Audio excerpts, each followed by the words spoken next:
tonight, partly cloudy. Rain was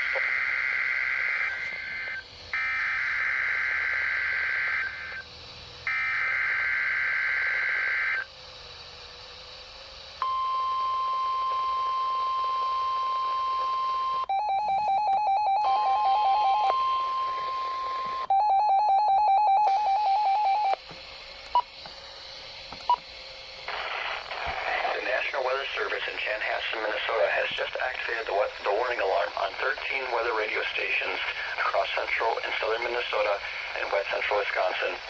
During dangerous weather situations, these specially built radios are automatically activated to warn for the hazard. Tests of these radios are normally conducted by the National Weather Service in Chanhassen every Wednesday at 1 p.m.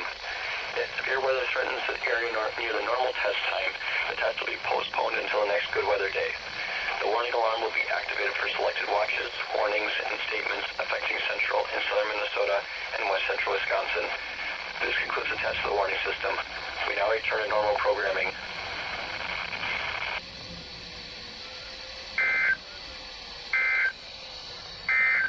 This is Weather Radio Station